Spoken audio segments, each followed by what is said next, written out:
नमस्कार मित्रों, मैं शेखर मिश्रा कानपुर से भारतवर्ष में आप सभी का बहुत बहुत स्वागत। और आज बात करते हैं हम अपने जिहादी मानसिकता से संक्रमित एक पूर्व राष्ट्रपति हामिद अंसारी के बारे में। इस चर्चा को शुरू करने से पहले इसका चरित्र जानते हैं जो इसने इतिहास में बोया है। ये व्यक्ति भारतीय विदेश सर्विस में भी रहा है। 1990 से लेकर 1992 में ये एक इस्लामिक राष्ट्र है ईरान, वहाँ का राजदूत रहा है। उसकी हरकतें पहले हम समझते हैं। 1992 में ईरान में एक दूतावास के कर्मचारी थे संजीव कपूर जी। वो रॉ के भी अधिकारी थे। तो उनको ईरान का एस्टेब्लिशमेंट पकड़ता है, उनको उठा ले जाता है। ऐसा लोगों का मानना है कि ये इसी ने ही मुखबरी करी थी as a ambassador of India in Iran. उसके बाद जब दूतावास के कर्मचारी और बहुत से लोग इससे आग्रह करते हैं कि आप कम से कम आपके दूतावास के कर्मचारी और रॉ के अधिकारी को एक इस्टेब्लिशमेंट उठा ले गया है, तो उसका विरोध दर्ज करा ईरान सरकार से। 3 दिन ये व्यक्ति बोलता नहीं है, मौन रहता है। उसके बाद में संजीव कपूर जी को मरणासन अवस्था में ईरान की एक सड़क पे फेंक दिया जाता है। ये व्यक्ति वहीं नहीं रुकता। बाद में एक रॉ के अधिकारी हैं डेवी माथुर साहब, उनके साथ भी यही कुछ ईरान में होता है। उनकी पत्नी एक्शन में आती है। ये व्यक्ति तब भी मौन रहता है, कोई विरोध दर्ज नहीं कराता ईरान की गवर्नमेंट के साथ में। उनकी पत्नी दूतावास के जो कर्मचारी हैं उनकी पत्नियों के साथ मिलकर इसके कमरे में घुस जाती हैं। इससे वाद विवाद होता है, तब भी ये व्यक्ति मौन रहता है। ये हामिद अंसारी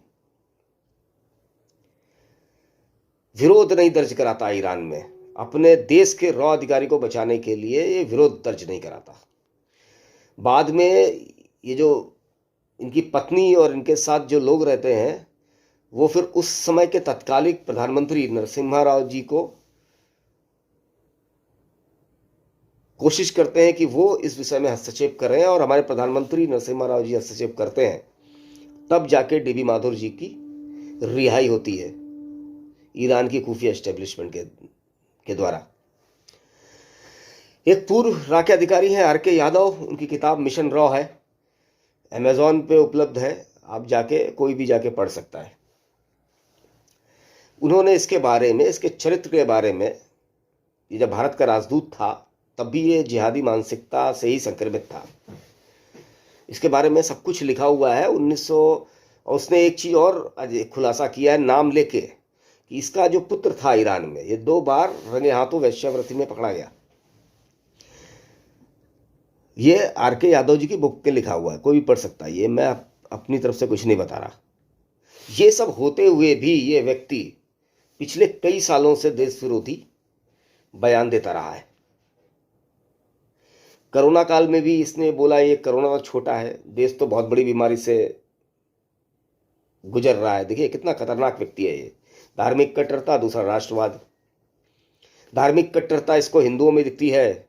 इसके शांतिप्रिय समुदाय जो पूरे विश्व के अंदर पेट्रोल बोते हुए हैं, उनको ये शांतिप्रिय समुदाय बोलता है, उनको बोलता है डरे हुए हैं। और राष्ट्रवाद इसके लिए बड़ा खतरा है। उसके बाद ये पिछली बार भी बयान दे चुका है। जैसे ये उपराष्ट्रपति पद से नीचे उतरता है, ये खुलेआम मीडिया के अंदर बोलता है कि भारत के अंदर अल्पसंख्यक डरे हुए हैं। और फिर इसने बोला, अब ये मंच क्या है? ये मंच है IAMC, इंडियन अमेरिकन मुस्लिम काउंसिल का एक मंच है, जो मंच बना था 2002 में। आपको याद होगा 2002 में गुजरात के अंदर जो दंगे हुए,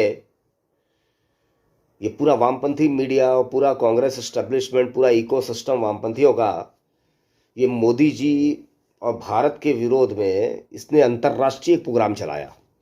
उसी प्रोग्राम के तहत 15 अगस्त 2002 को IAMC बना अमेरिका में। उसी का मंच था, उसी के मंच पे ये बैठा हुआ था। वर्चुअल डिबेट चल रही थी। उसके साथ में एक अर्बन नक्सल बैठी हुई थी, स्वरा भास्कर, उसके बारे में सब जानते हैं, वामपंथी के बारे में, देश विरोधी के बारे में। वो सब लोग बैठे हुए थे, पूरा गैंग है जो राष्ट्र विरोधी गैंग के साथ बैठ के ये व्यक्ति फिर बोलता है कि भारत में अल्पसंख्यक मुस्लिम डरा हुआ है। शांतिप्रिय समुदाय, जो पूरे विश्व के अंदर अशांति का केंद्र है जो समुदाय है, उसको ये शांतिप्रिय समुदाय बोलता है और डरा हुआ बोलता है। चलिए इसकी बात मान लेते हैं। उसके बाद ये तो विषय है, ये इसके बारे में आपको बताया मैंने, और ये जिस मंच पे बैठा था उसके बारे में मैंने आपको बताया।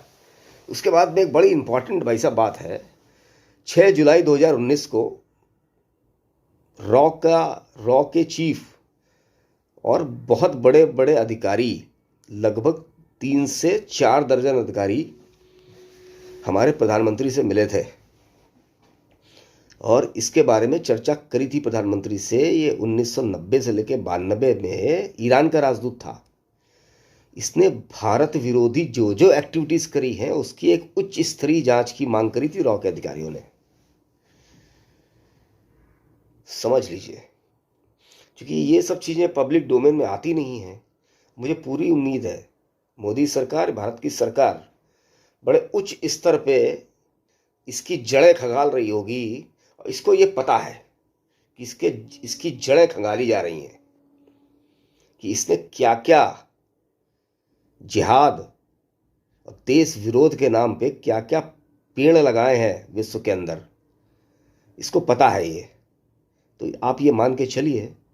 लेकिन दुर्भाग्य, सबसे बड़ा दुर्भाग्य, छोड़िए सब तो चीज़ें इंफॉर्मेशन मैं आपके साथ शेयर, सबसे बड़ा दुर्भाग्य ये देश का मीडिया इसकी बात नहीं करता। ये वामपंथी मीडिया तो इसकी बात ही नहीं करता।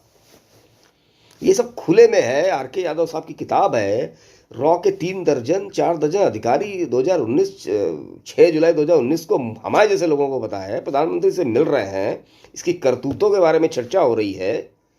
क्या इस इतने बड़े मीडिया को ये सब खबर नहीं है? ये भारत की जनता को मूर्ख समझता है ये न्यूज़ चैनल मीडिया जो भारत का है, वामपंथी मीडिया।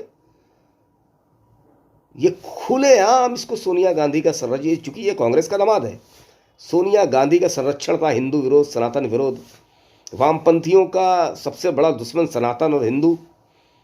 इसको इतना बड़ा संरक्षण था कि इसको लग रहा था मेरा तो बाल बाका ही कोई नहीं कर सकता, और आज भी इसको लगता है, तभी ये बार बार आके खुलेआम बोलता है ना।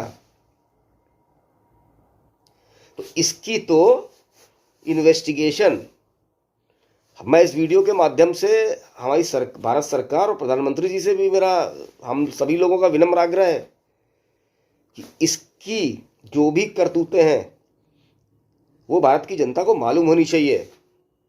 ये अलीगढ़ मुस्लिम यूनिवर्सिटी में जिन्ना की बात है, तब उनके साथ जिहादियों के साथ खड़ा हो जाता है।